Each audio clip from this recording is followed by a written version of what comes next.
Success in farming is all about precision and efficiency, ensuring every seed, every drop of water, every nutrient and treatment counts. Terraplex Ag is helping farmers all over Iowa and the Midwest do just that. With precision ag drone technology and support from Terraplex, you'll boost your productivity and make timely and informed decisions, all while reducing your costs and increasing your profit. It's time to revolutionize your farming. Harvest the benefits with Terraplex Ag. Visit TerraplexAg.com. Hello, ladies and gentlemen, and everyone who is choosing to take part out of their day to listen to us. I would just like you to know that, boy, do I love you for doing that, for thinking that Jordan and I are, most of us think Jordan's worth our time because he entertained us in the Coliseum that is Carver Hawkeye basketball for many years. Carver Hawkeye Arena. But it's exciting. It's Tuesday, March 12th. We're here to hopefully entertain and enlighten you. I'm Adam Pedersen, joined by the scrumptious Jordan Bohannon. By the way, what are you, fifth all-time NCAA three-pointers? Good question. I think you're fifth. I think you're fifth all-time, and you're number one Hawk, so frickin' recognize people. The guy knows his basketball. Oh, well, like I say every single week, I played a lot of basketball games and been around the block a couple of times, and some would say I'm not going to use the word, but, I just been around basketball for a while. Hey, I want to quick, this just randomly popped into my head. I want to quick shout out my buddy Tom, one of my best friends since elementary school, his son Elijah. Some people say that he looks like you, but he's big time into basketball. And so my buddy Tom has told him, 20 minutes a day, just go out in the garage in the winter, practice your dribbling. When it gets nice out, do it in the driveway, 20 minutes a day, keep practicing your dribbling, and you'll be amazed by how much this will help you 20 minutes a day. And then come high school, you're going to be out there just crossing people up left and right, running circles around them. So shout out. His name's Elijah. We'll call him Mini J-Bo. Shout out. I'll say this, Elijah. When I was growing up, I told myself for 10 to 15 minutes every single day, I was going to go down in the basement, winter, summer, spring, whatever it was, 7 o'clock before school or 7 o'clock at night or 9 o'clock at night. We had this little room that had concrete slab on it. And it was right before we went outside in our basement to our basketball court outside where I would shovel a lot. Elijah, take this another. There you go. Little upper body workout. Yep, there you go. But 10 to 15 minutes, if I didn't shovel yet the concrete outside, I would go downstairs and take 10 minutes out of my day just to do stationary two-ball handling every single day. It was a ritual. It was non-negotiable. It's that every single day I was going to do this. And I think that was a huge factor in me being able to prove a lot of people wrong at the next level. Boom. I love it. When he hears this, he might cry. He's so excited that you said his name. Awesome. All right. J-Bo, you're the perfect guy to talk about this with. I got really annoyed last week, and I need to get this off my chest, and I've been saving it for you.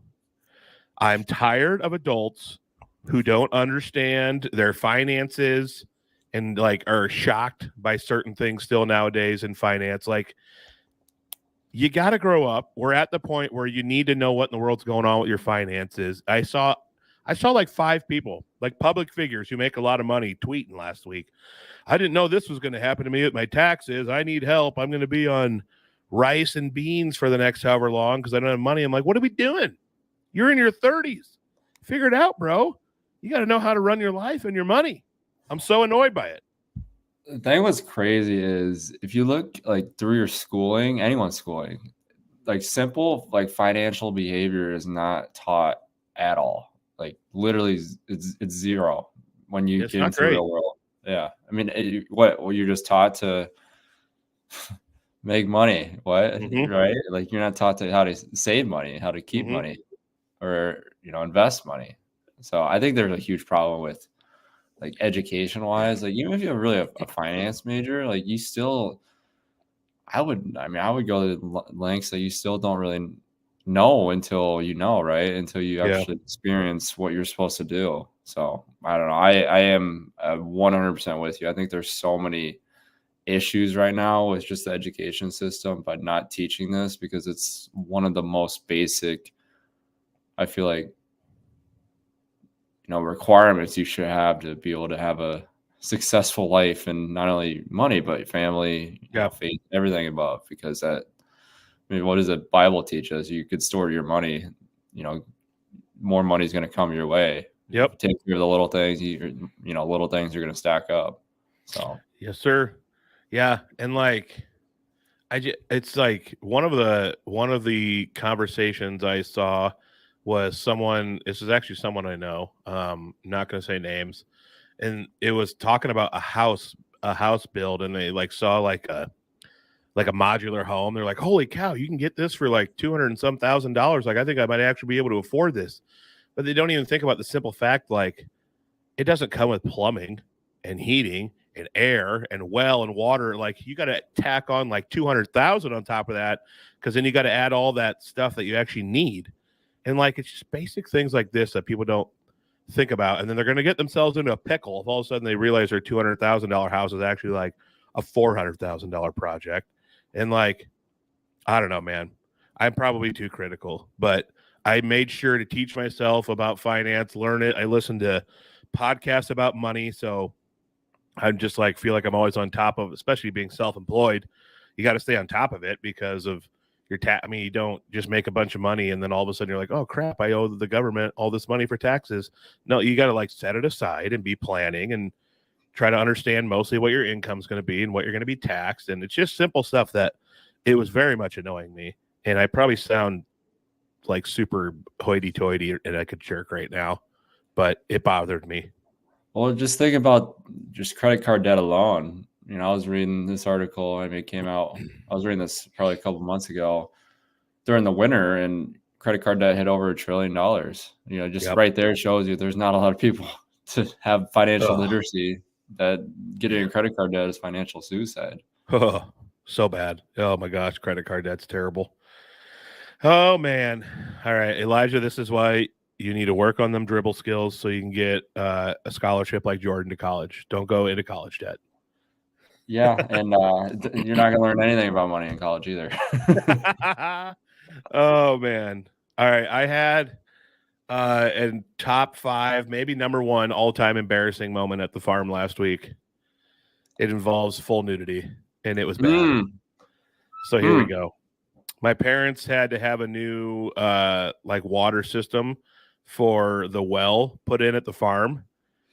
And so the guy was going to come, I think last Wednesday or something. He was going to come. Didn't show up. It was like 5:30. I got done working on the farm.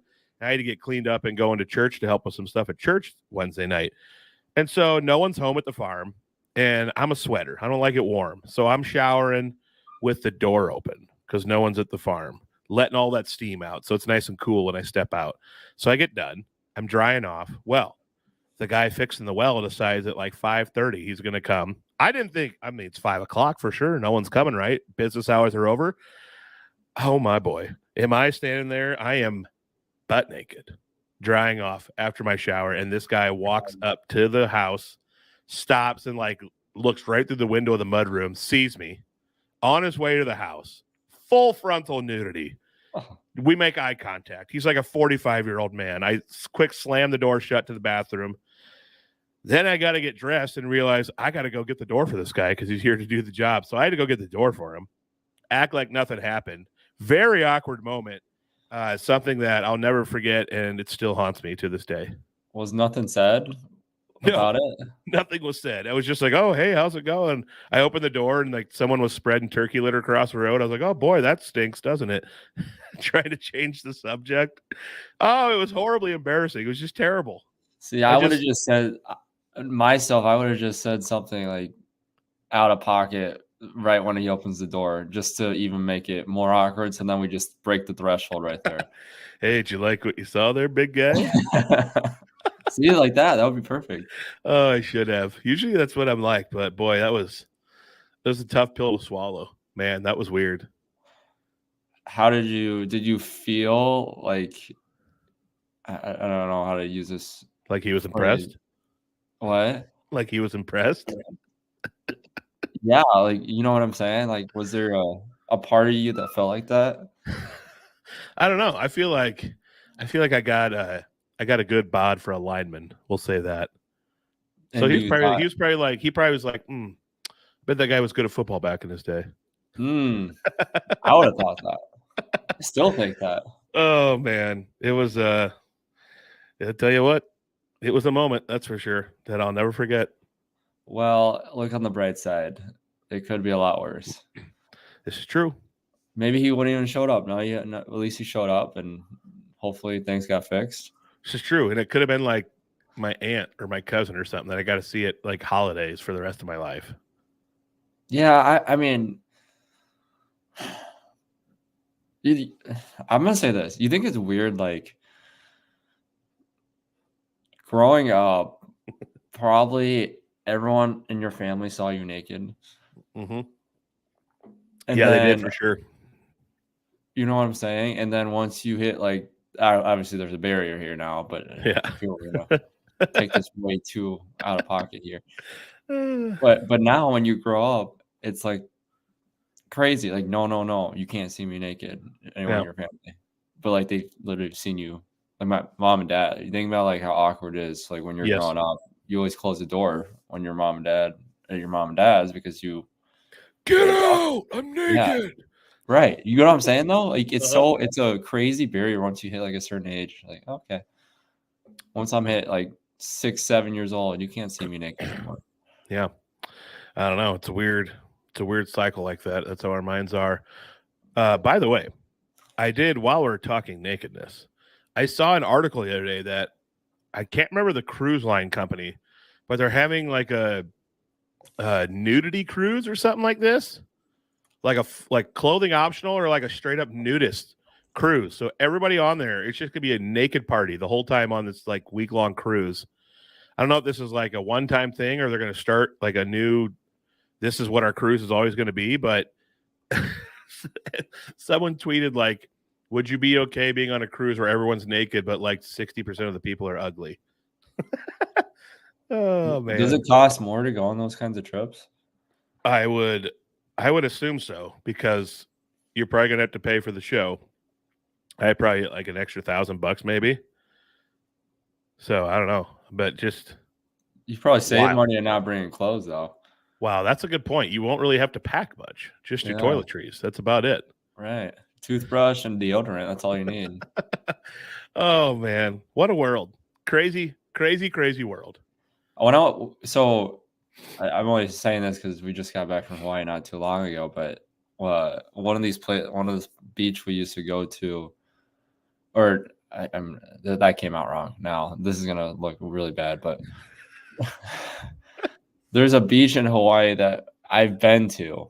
Yes. And there's Big Beach and Little Beach. It's in Hawaii, on Maui, and one of the beaches is a nude beach. Ooh.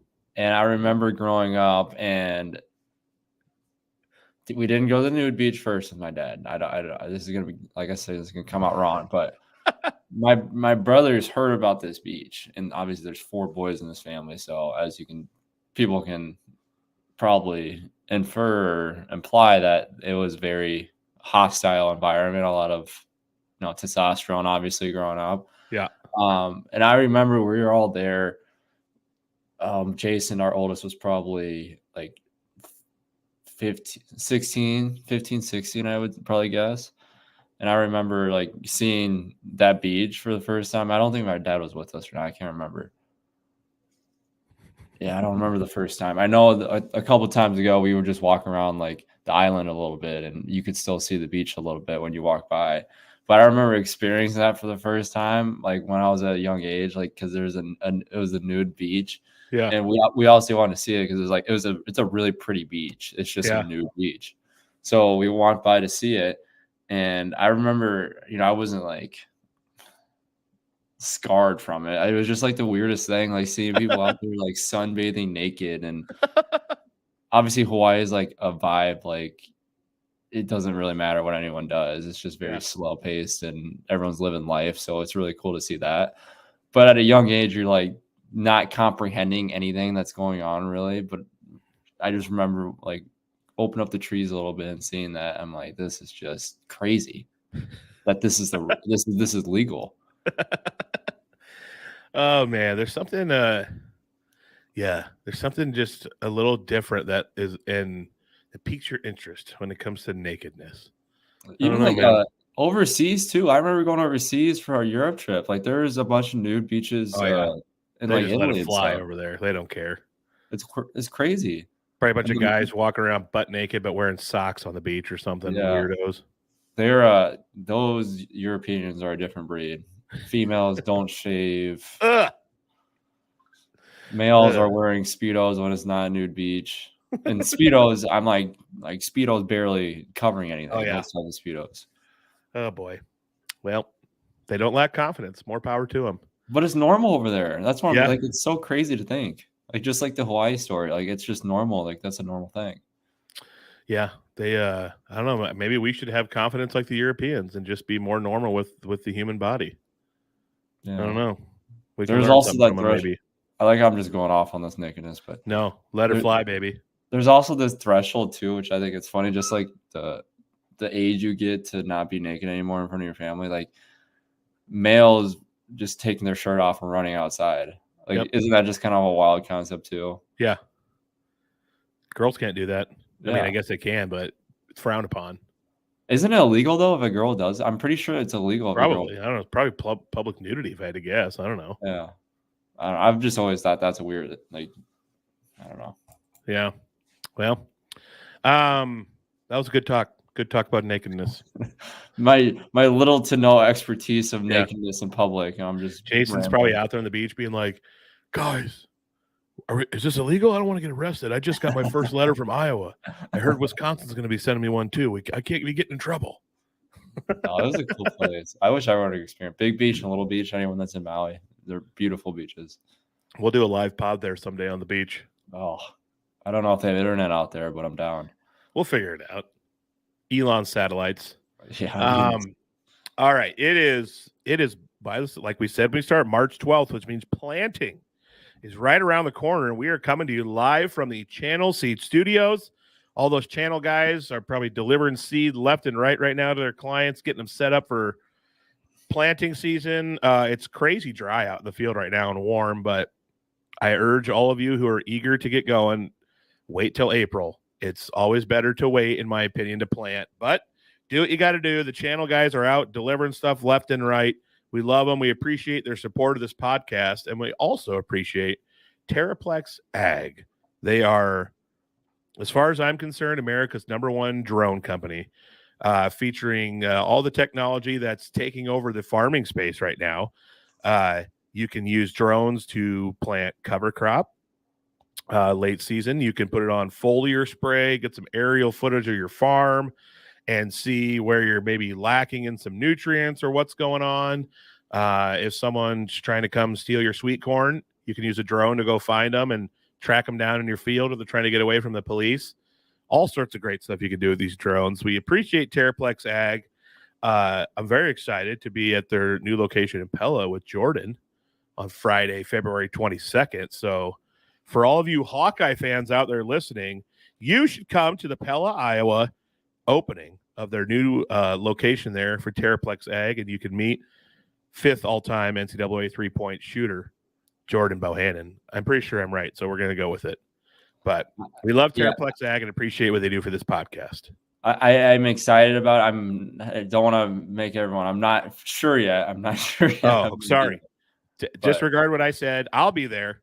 And hopefully Adam will be there. Adam will for sure be there. I'm still working on my schedule. I am looking forward to meeting those guys. This company has been very, very good to us, and I think the technology that's provided for a lot of farmers and agriculture in general out here in the state of Iowa is going to be huge for generations to come. So yeah, I'm looking forward to this relationship. But yeah, they're Hawk fans, so you can't not like the yeah, buddy. Yeah, buddy. All right. I got an ag minute for you, and it was disgusting what I experienced last week on the farm. I had a cow I was feeding corn to them, so I call them up out of the field or they're grazing in the pasture and stuff still this time of year, and I feed corn in the bunks, and then that's when I can look at them and walk behind their behinds and see if any are getting close to cabin and sort them off. Well, I noticed one has got a very large, almost like tumor-looking thing on its back on the backside of its back right leg, and so I sorted off, put it in the barn, and I had to have the vet come out and look at it, and the vet said it was the biggest abscess he had ever seen in his life. I mean, this thing was jiggling and shaking all over the place. So we get it in the head gate, and I'm holding the tail of the cow so it won't kick and all that stuff. And he gets in there and cuts it open with a scalpel, and then gets in there with he has this really sharp, like knife-looking tool that he can poke it open with. Jordan, I'm not exaggerating. If you took like 2 full gallons of water and just held them upside down, this is how much liquid came out of this thing. It just drained for like 3 minutes straight. And then all the blood and the watery stuff comes out. And then I'm getting gaggy. Oh my gosh. And then it gets to like the stuff that looks like the cottage cheese and all the pus that's been built up. And that starts just clumping out for like a minute straight. Oh gosh, it was so disgusting. Just draining this thing. And it would not stop. And I took if I wasn't holding the tail, I should have had my dad hold the cow's tail so I could have taken a video and we could have showed it on the pod. It looked like a crime scene. That's really gross. The cow's good to go now. Turned it back out in the field. It's healing. It's scarring up. I noticed it the other day, but it was one of the most disgusting things I've ever seen. And the worst part about these things when it happens is the smell that comes out of there. It is vile. Vile. It's disgusting. So, I got gaggy just thinking about it. There's the egg minute. What's the difference between an abscess, a cyst, boil, and like a tumor? Like, what is there differences between all those? It's a good question. I think tumor is more like built up. Well, I think a tumor is, boy, I shouldn't even speak on this because I'm going to be wrong. But I don't think a tumor is like something you can like pop like that. I think it kind of builds up and harden and it's just full of disease. The boil and the cyst couldn't help you there.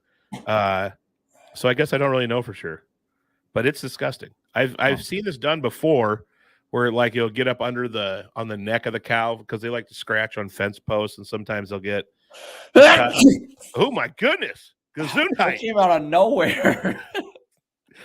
That was crazy. Gesundheit.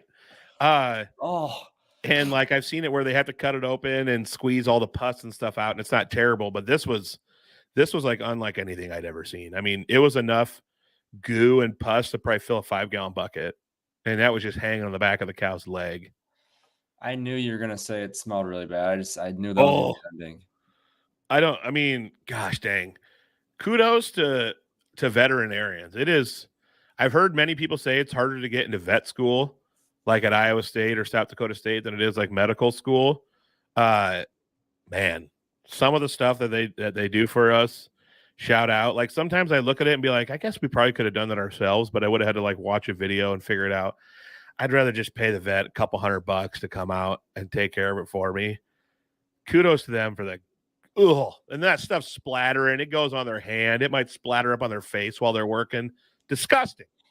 Imagine saying that to the doctor. I think I could have done this myself. I could have just watched the video. Yeah, good call, man. My sister went to medical school. She's a doctor of physical therapy. If she listens to this, she might be pissed at what I just said. That would be really funny to tell the doctor. I guess I could have just done this myself if I watched the video. Yeah, YouTube. Oh man! All right, that was a fun opening.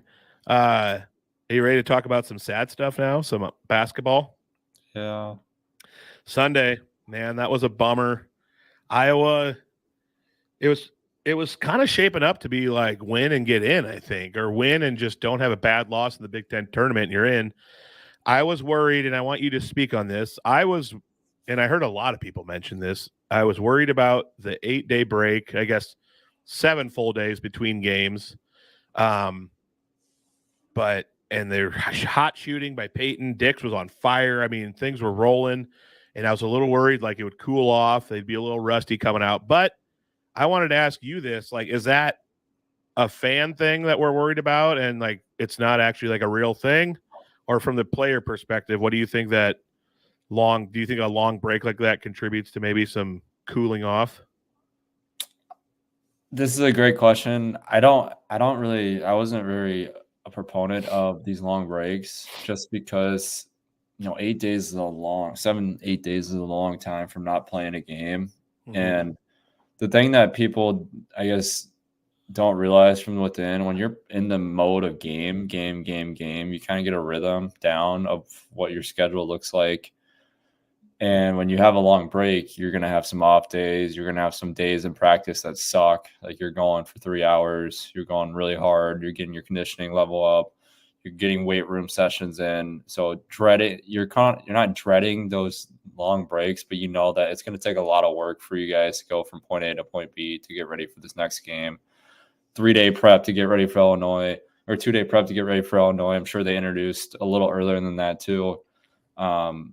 So it's just a long period of time to get ready for one game, and that can be mentally draining. You would think it'd be kind of the opposite since you have time to, relax and get your feet under you and, get your legs back and get healthy, which is true, but it also comes to a downfall, and there's a lot of cons with it too, where you have to, stay with your conditioning level. The great thing about when you're playing games, you don't have to do a lot in practice because your conditioning level stays up to be, there's lightweight weight training sessions.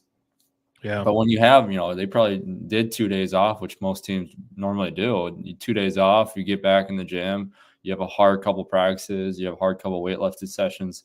That takes a lot on your body. So I think there's pros and cons to each of them, but I never was a proponent of the long day breaks because I just wanted to be game because I was in that mode. But yeah, there's always a point in time where you have that long break in each of the seasons, and take it for what that's worth for how much that has an impact on a team. Yeah, that's good insight. Man, the seniors went 2 for 16, 9 points combined. Not a great senior night for Tony, Pat, and Cricky. Cricky really didn't play a ton, to be honest with you. But it was just, man, I felt bad for Tony having a senior night like that. But there was a couple times when I'm just like, I feel like this could have been a better senior night for Tony. Like, I don't know if you saw when I was down 5, he goes for that dunk that's going to take the roof off the building, and he could have laid it in with his left hand. He went up right before that, the possession before, and I feel like could have had an easy left-handed layup, and he kind of went with his right hand from the left side and got his shot altered and missed it. That would have been a 1-point game with the crowd going bananas. All the momentum in the world on our side, juice like through the frickin' gills through Carver, and instead it's kind of like, dejection. Still a 5-point game, and then before you know it, Illinois goes on an 8-0 run, and it's 13 points again. And it just – and then from there, it's kind of like, gosh, I think it's over. The wind is out of our sails. I don't know if they can mount yet another comeback. So I don't know. Plays like that kind of bum me out, make me a little upset. I'm like, gosh, can we just lay the ball in maybe? It's still 2 points at the end of the day. Yeah. I'll say this. I don't want to take anything away from what Tony and Peyton and Cricky have done this season because they've done so much for this team to get them in this position to be a bubble team. Because let's face it, they're outreaching expectations. I know Iowa fans are pissed off right now that they lost and they're not in that NCAA tournament talks for sure of being in. But we got to look at what was the hand that was played this year for this team. There just was a lot of guys that was just unknown for this team to make the NCAA tournament. No one. I don't think a single person had Iowa in the NCAA tournament beginning this year. And everyone knew it was going to be more of a rebuilding year.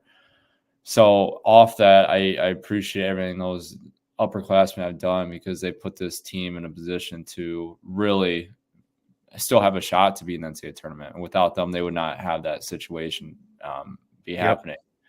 However, you can't have a freshman want to win on senior night more than the seniors.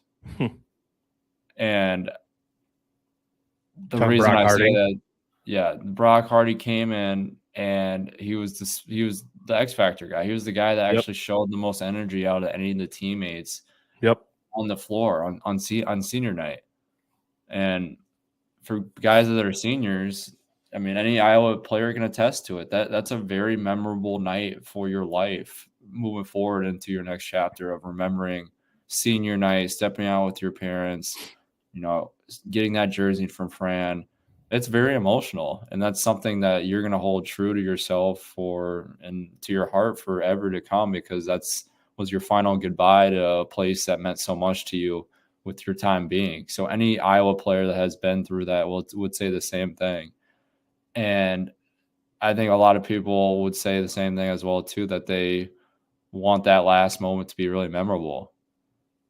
Whether that's a win, whether, it's playing a good game individually wise, whether that's, whatever it might be. There's always a certain memory you're going to hold to you. That was the last memory in Carver Hawkeye Arena.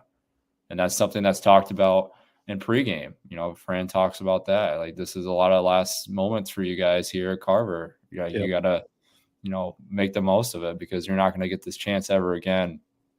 And I'm not saying it's a shame to see a freshman, want it more than the seniors on senior night, just because of what Peyton and Tony and Ben have done, because they've done a lot for this team to get there.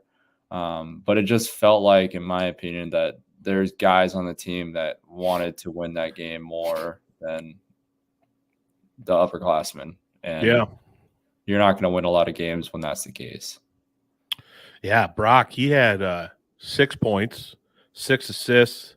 He had some steals. I mean, that first half, he woke up a crowd that really needed to be woke up and given some energy.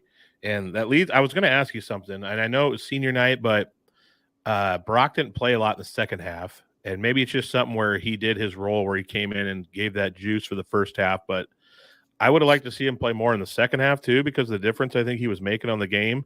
But he didn't play a ton in the second half. And I was going to ask you, do you think your thoughts on how am I trying to word this? Does he deserve those minutes? Or my thought was man, he proved what he can do for this team in this game. We need him. Maybe we just kind of have to sacrifice some of the older guys for him. Or maybe it's well, you don't know if he's going to do that in the second half. So, but I don't know. I just felt like the way he was playing, he should have got more minutes in the second half. Yeah, I mean, he obviously was deserving to. The only thing is, which I know this is what Fran was looking at from a coaching perspective, he had a great first half. Don't want to take anything away from that. He's the reason why Iowa came back into the game. Mm-hmm. But if people saw how Illinois was attacking Iowa on offense, they saw they had 3 goals here. There are 3 people they're attacking. They're attacking Payton, they're attacking Ben Krikke, and they're attacking Brock Harding when it came in the game. If you rewind the film and watch the game, every single time those 3 were guarding a guy that was a scorer on Illinois, they were attacking them, posting them down to the basket, trying to get to the basket, back to the basket. Damask was, had his butt and backing down people from the 3-point line to the charge arc in the middle of the paint for a lot of the first half. And those 3 guys were against Peyton, Brock, and Ben Krikke. Mm-hmm. So I think from a coaching's perspective, that's why Fran kind of left Brock out in the second half, because he was deserving. I mean, I don't want, like I said, not taking anything away from the kid, but just with matchups with Illinois, I don't think it was the best game for him to be in for the second half, just because of how Shannon was playing. Damask got hot in the second half. There's just a lot of people in the backcourt for Illinois that I don't think Brock would have matched up well with them in the second half, just based off how they were playing. And I'm sure Fran saw that too. But again, you can't really play much zone against Illinois too, because they have good shooters. I mean, Shannon can shoot the shit out of the ball. Damask is capable. They have a lot of guys that can come in and shoot a high clip from the 3-point line. So, it's kind of an opportunity cost, right? You put Brock in, but you might give up, a lot more points. You keep Brock in, there's a chance that, he's going to be a spark plug like in the first half. Like, he's just going to dominate and bring the team back. So I'm sure Fran looked at every angle possible, but I like we talked about from the beginning about subbing and stuff from the beginning of the show, Fran's always going to put out guys that he thinks are going to win. I don't care what everyone disagrees with or not. He might make some, bizarre subbing, but in the end, he's the head coach of University of Iowa. He's going to do what he can to win the basketball game. Right. I'm glad that you found a way to understand my jumbled question and give me the answer that I was looking for. I don't know if I solidified you, but No, you did. That's kind of what I was wondering. You mentioned Shannon. I had a bullet point written down in my phone where I was taking notes for the game. I had Iowa struggles with guys like Shannon, and I was going to write a question mark, like, how can we fix this? And I deleted it because I realized, like, guys like Shannon, they're just kind of like a not much you can do guy. They're so fast. He's 225 pounds as a guard. There's just really not much you can do. And that's why I think Illinois, obviously there's probably a couple teams out there that can slow him down better than Iowa, but he's kind of the guy who's just going to get his no matter who they're playing. This is why I think Illinois, with their core three of Hawkins, Shannon, and Damask, can make, I don't know if they will, but I do think that they can make a Final Four because they have the guard play and the shooting. They have like three very versatile guys inside and out, and then their role players are really good with Danger and stuff. So Illinois is, man, they really became, I wouldn't say out of nowhere, but I don't think people were talking about them as a top 10 team going into the season, and they are very good. So Illinois could be a sneaky team to make a run. They got the guard play to do it, so we'll see. But yeah, Shannon, one of those not much you can do guys is what I wrote down. I don't think, in my opinion, there's two Illinois teams we saw in the first and second half. The first half, they looked like a national championship team, hands down. Second half, they looked like a team that was fighting on a bubble, like Iowa was. Like, it was the most bizarre thing ever watched. Yep. In my opinion, there's no reason why Illinois can't be a top 50 defensive team.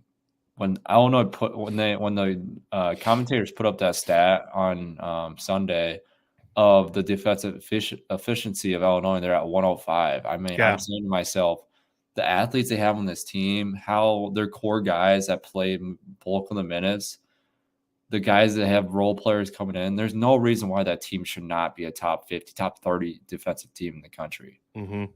And I think that's what's holding them back from being a national championship contender, because no matter what anyone says, they are a national championship contender. They have potential to be that.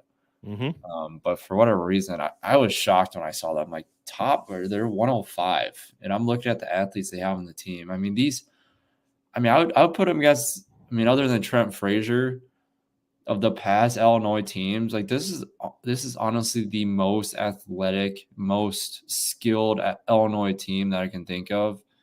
Obviously Ayo was a freak of nature, so I'm not counting him. But outside Trent Frazier, they're ballers on that team that just know how to hoop, and they're athletic as shit, and they should 100% be a national championship contender. But again, just like Big Ten, there's some crazy losses that have happened. Yeah. Yep. Well, we might get another shot at them. Let's look at the Big Ten tournament here. Iowa plays, let's see here, I believe Thursday, 5:30. We host. We don't host. Good Lord. We play Ohio State. Well, we do host. We're home team. This is true. Ohio State, since getting rid of Holtman, and it's just, by the way, I don't know if you know this or not, is that John Diebler's like older brother? Yep. That's the coach there. I figured he's Ohio State Diebler. It had to be something. Great guy. Great family. Great guy. All right. So he's they're on fire since he became the coach. And they have, what worries me is I couldn't figure out why they were so bad and inconsistent with Holtman, because they have a lot of talent. They've had really good recruiting classes the last couple of years. And so doesn't make me feel great about the first round basketball game, but we do have Ohio State, who's the hottest team in the Big Ten. If Iowa can somehow knock them off, they will get a shot at Illinois again. I don't know if I buy into the whole adage, hard to beat a team 3 times. I think if you're just better, like, you'll probably beat them. But if they can knock off Ohio State and Illinois, that's 20 wins. That puts us on the fringe. A lot of people think they need to get to the Big Ten finals to make the tournament. But the nice thing is, if you beat Ohio State and can find a way to beat Illinois, you're probably going to get Indiana or Nebraska, 2 teams we absolutely can beat. And that would put Iowa in the Big Ten championship game. So that's the thing is, outside of Purdue, everyone is beatable. So Iowa could still accomplish their goal, win 2 or 3 games in the tournament, in the conference tournament, and make the NCAA tournament. But we'll see what happens. So the opportunity is still there. Hopefully they will regroup and let them, maybe, I don't know, the bad taste from senior night in their mouth motivate them a little, but it's opportunity still there to make the tournament. This reminds me a lot like the year in COVID. We played Wisconsin 3 times in a week and a half or 2 weeks, and we beat them all 3 times. It is true. I don't know why, but trying to beat a team 3 times in a row is very, very hard to do. Yeah. Especially in the Big Ten. But I don't know. Their path, I think Iowa has the hardest path of any team to win the Big Ten championship in all the years I've seen. The years I've been there, which was a lot. The years before. Any team under Fran, I think they have the hardest path. I mean, Ohio State's the hottest team in the country. Mm-hmm. Illinois is one of the best teams in the country. And then they got to face Nebraska or Indiana, and they're out for blood. Nebraska's in the tournament, but they face an Indiana team. They're fighting for their lives to make the NCAA tournament. Yep. And then you look on the other side, who's awaiting for you is the best team in the entire country is Purdue. So I don't see a really easy pathway, obviously, with what they have. The first game is going to be a bloodbath. Ohio State's fighting for their life. Ohio State, realistically, they win 3 games in the Big Ten tournament. They're probably in the NCAA tournament. Yeah. So going to have to bring the lunch pail mentality. I'm going to need Ladji Dembele to play 8 minutes, 10 minutes, get 5 fouls, and 12 rebounds. Did you tell your boy to shoot a corner 3? Because he shot another one, Adam. I did not give him the green light to do that. I've Were put you okay with it? I've put a permanent yellow light on him for like the past 2 months ever since my comment about him. I did not light like on that. him since the beginning. I actually grabbed my hair and yanked on my hair and yelled, "That's a terrible shot!" when he shot it. Just because we're open, you can't. If it's Peyton, obviously shoot it. If it's Dix, but a lot of rushed shots early in possession sometimes. But I mean, I don't know. You played. It's the motion offense. We're a high-paced team. If the shot's there, I suppose take it. But sometimes it depends on whose hands the ball is in, too. Growing up, I wasn't that vocal. I learned to be vocal. But high school and college, I would always tell people, again, these are the guys that shouldn't be shooting the ball outside the paint. And they have an open shot and 3-point line, and they shot it. I go, "You're open for an effing reason. Pass the damn ball." And I'll use that same example for him. He's open for a damn reason, or he's open for an effing reason. Pass the damn ball. Yep. Yeah, he potential's there to maybe become a pretty consistent, maybe 33% shooter, but not this year. And do I need to go over my 3 points again? No, I think we all know, but by all means, if you feel like you need to. No, I'm okay. I just don't think it's been hammered in people's brain yet. By the way, you said that how you became more vocal. I'm glad you said that because I forgot to write this down. I thought of that Sunday. Actually, technically, I watched the game Monday morning over coffee, but I thought about that while I was watching the game. They come to the sideline, and it's just there's not a lot of chirping. I feel like. And I thought if J-Bo was there or Luka or Connor was there, we would have some player accountability getting in each other's face. I don't care if I piss you off. I'm going to scream at you because I'm a team captain. You got to hear this. You got to be motivated. And we didn't – I don't think Wieskamp was much of a yeller, but I remember you, Connor, Luka would speak up. I don't know if Kreen or anyone else would, but there wasn't this team doesn't seem to – I mean, Peyton's actually kind of taken that role on a little bit on the court, but I feel like we needed to have almost that person who's I got this, coach, and just absolutely undress your teammates in a way that'll motivate them, not tear them down. And I didn't see a lot of that when I was watching the game, and it made me think of you. That's all. Yeah, I mean, I always got this with Connor. I know me and Connor have talked about this a lot, but you need a dickhead on your team. As mean as that sounds, you need a dickhead on your team to hold the dickheads accountable. Yeah. I mean, you can put that on bumper sticker. because it's so true. You need dickheads on your team to take care of the dickheads. I love it. Because if you don't, then the dickheads that are dickheads they're going to be dickheads. Yep. So you need a dickhead to counter those dickheads. But you have to have a vocal leader that's able to weather the storm, whether that's calm it or hold people accountable. That's just what every team needs. And sometimes it's holding people accountable to the extent you're going to piss some guys off. But just like I feel it was with Tony, like you piss Tony off, he's going to play 100% harder for you because one, he's either mad at you, two, he knows that he needs to get after it. And a lot of guys that I've been teammates with, that's been the case. That's why Connor was such a great leader. He knew how to, be a dickhead to an extent to really, have people perform at a better, rate, just like how his dad is. Coach is the same way. And that's something I learned through the years where, they don't have to like you in the moment, but just know that when your teammates are holding you accountable, that means something, right? The day people don't hold you accountable is the day you should start being worried because they don't really care anymore about you. Yeah. Yeah. I relished that role on my high school team. I love to undress people, and I don't know. I guess I kind of like being hated. That's why I'm excited for when this really blows up. I'm looking forward to internet haters. Kind of fires me up. No, you're not. Probably not. Adam, I'm telling you right now, no, you're not. I'm going to be having a therapy session weekly with you. No, it will be daily. But you got to have, the world doesn't have a lot of people that are okay with other people not liking them. But I'm glad that you brought up the dickhead comment. That needed to be heard. Well, you just look at leaders in Kobe Bryant every teammate that played with him said he was a dickhead. Michael Jordan, the same thing. And they all enjoyed a lot of winning. Yeah, that's just what it takes. I think you also, to an extent, have to obviously take care of yourself first. We always use the example of when you're on an airplane and let's say the oxygen goes out, or pressurized, whatever you call it. You don't go over and put someone else's mask on first. You put your mask on first, and then you go and help others. That's the exact principle that we live by at Iowa, where you can't really say shit to people unless you take care of your own first. And once you take care of your own, then that's when you can get holding guys accountable to take care of theirs too. Yep. So, and that's something that they needed against Illinois on Sunday. Peyton has been really good about that this year.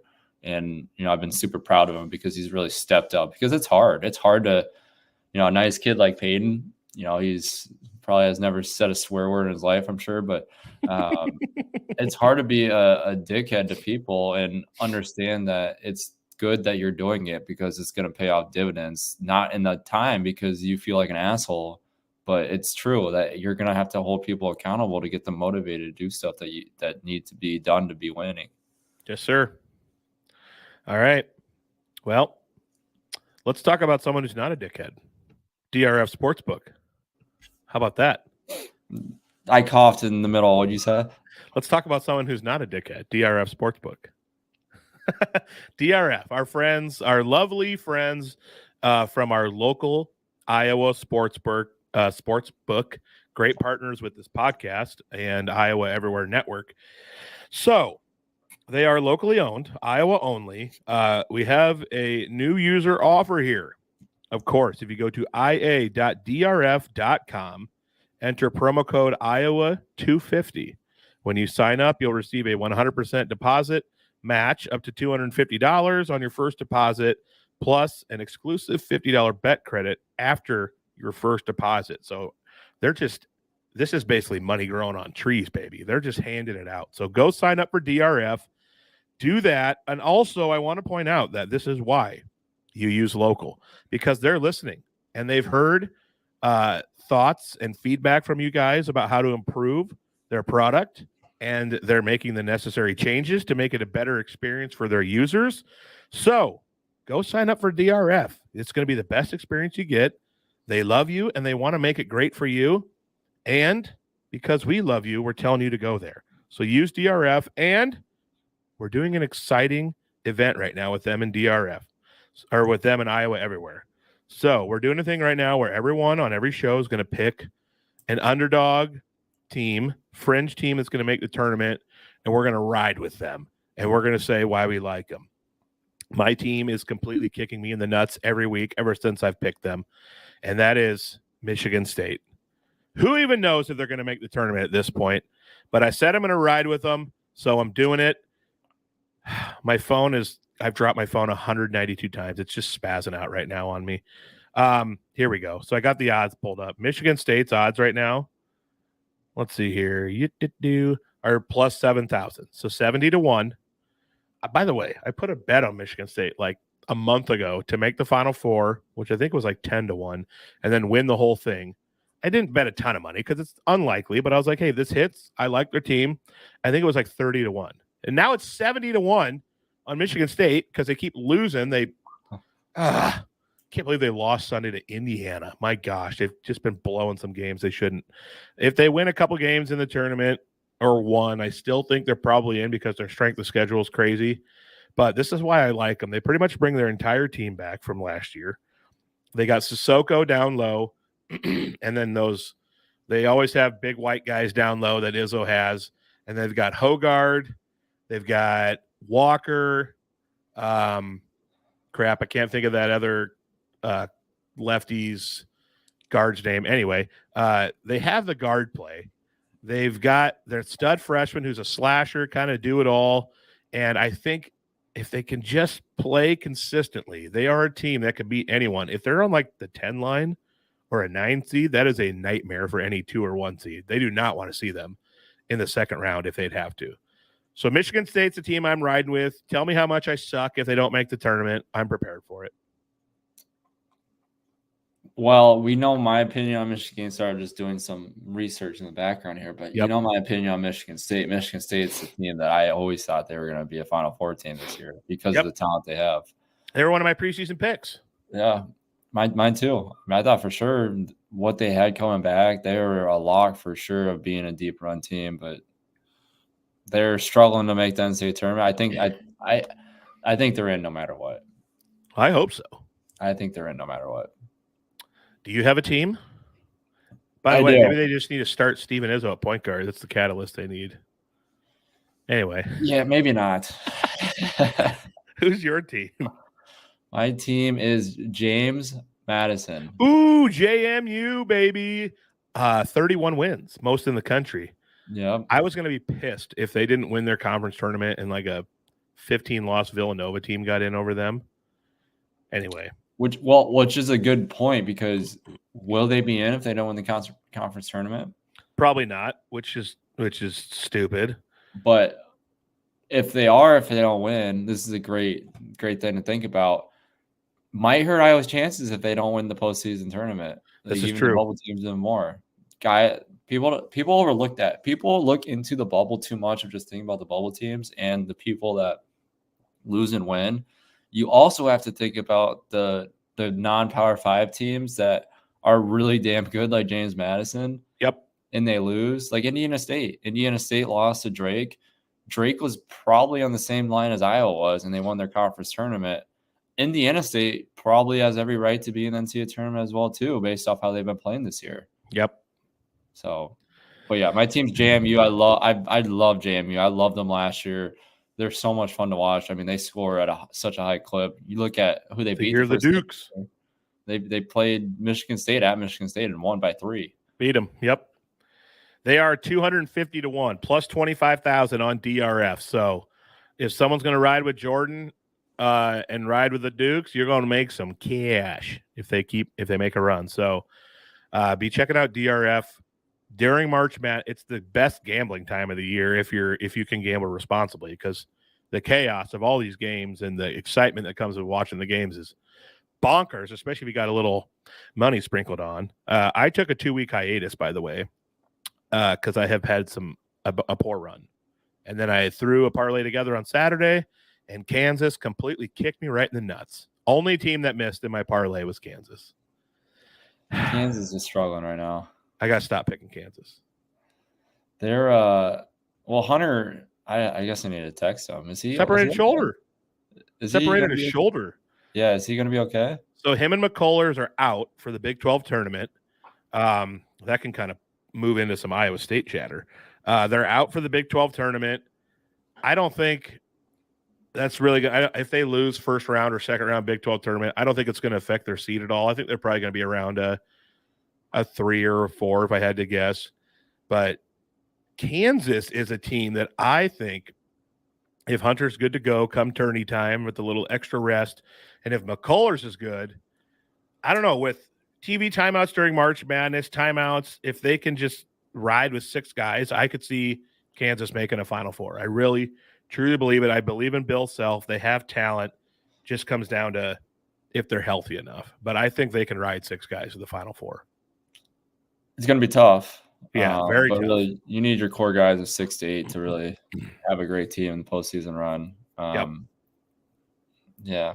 I mean, just talking Big 12, a great transition. I just think Iowa State just is a team to look at in that postseason play because they are – we talked about it last week. They just win the ugly games. And when you can win the ugly games, that puts you at a premium to make a run in the conference tournaments and the postseason NCAA tournament because a lot of games are going to be ugly. A lot of games are going to be with the tight rims, the high inflated basketballs, the new courts, a gymnasium that arena that no one's ever played in, weird lighting, all the things you can talk about of being an ugly game for it to happen is going to happen. And Iowa State's going to find a way to win those games because they've done it. They've showed on national television. They've done it on countless occasions.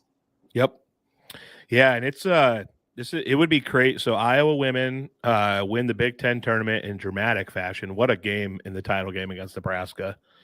And it's nice to see them winning when Caitlin Clark didn't play her best and shoot her best. So hopeful for them in the postseason. But I got to thinking the other day, if Iowa State, it's going to come down to Iowa State and Tennessee, in my opinion, for that 4th 1 seed. If one of them makes a run to win their conference, say it's Iowa State and they win the Big 12 tournament and they get a 1 seed, this would have to be the first time ever that Iowa State and Iowa in the same season both had a 1 seed in the national tournament, men's or women's, because Iowa women are a lock for the 1 seed. If Iowa State was a 1 seed, that would be bonkers to me. If both of them were, it'd be nuts. I'm seriously rooting for Iowa State to get that Omaha region because that would be such an electric environment for those guys. And I don't know.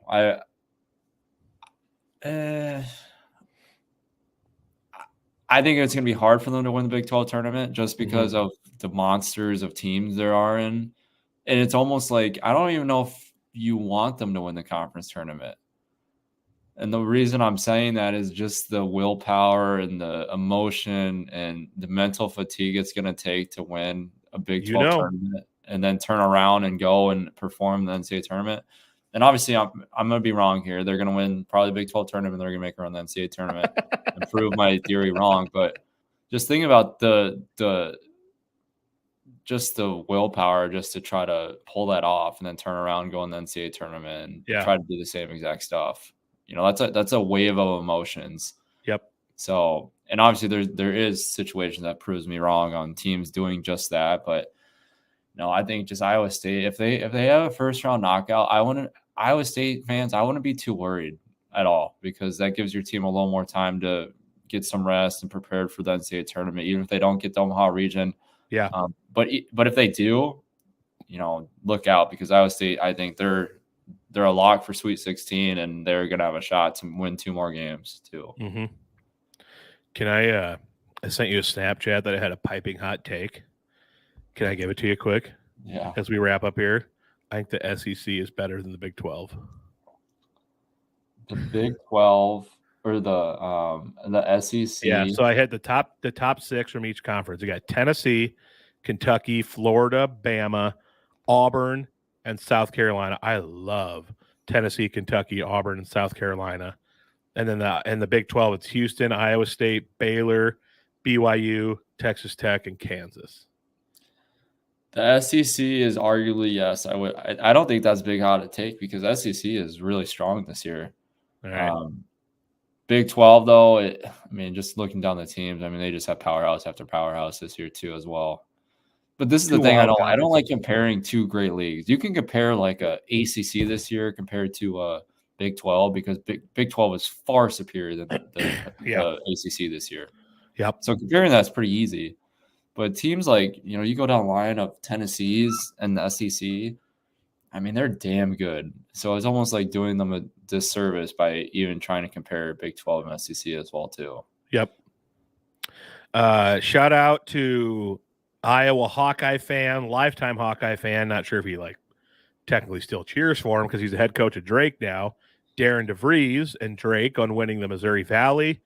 They beat Indiana State, who treated you and I like a little stepbrother in the semifinals. That was horrible to watch. You and I got absolutely obliterated. Shout out to Drake. They're going dancing. Loving my preseason Final Four picks of Creighton and Marquette. Marquette has not had Tyler Kolek for the last couple of weeks, and they've still played really good and looked impressive. I'm excited for them to get him back for the national tournament. Creighton's looking great. I don't think both of them will make it, but I picked them preseason, and they could. And Creighton, loving the way Creighton's playing right now. They're awesome to watch. So, man, it's just the best time of year. I freaking love college basketball so much. It's just the best time of year. Making Memz. Gosh, it's making Memz. All right, let's wrap this baby up.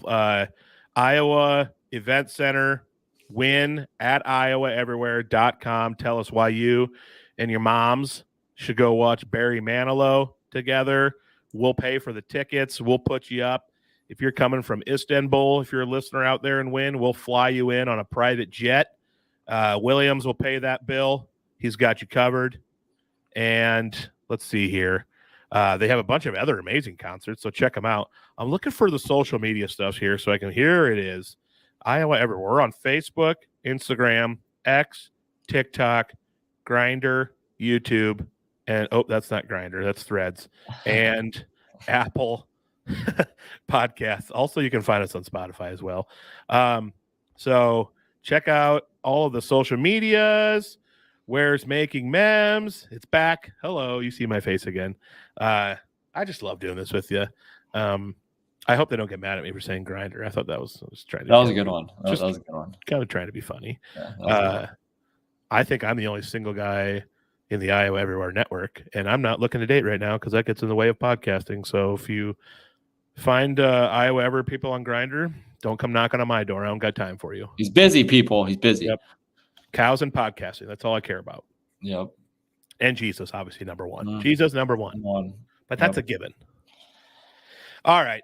So much to talk about. This upcoming next few shows are going to be electric. I can't wait. I might have to be standing up for one of them. I'm so hyped. It's just the best time of year. I love it. Jordan, I hope you go set people straight in the financial world. I appreciate you. None of this would be possible without you. We made a mem playing basketball, and it's led to a lifetime of memories doing a podcast. How about that? Absolutely. Oh, that was funny. Screen loader just turned off in the background. Ominous. Yeah.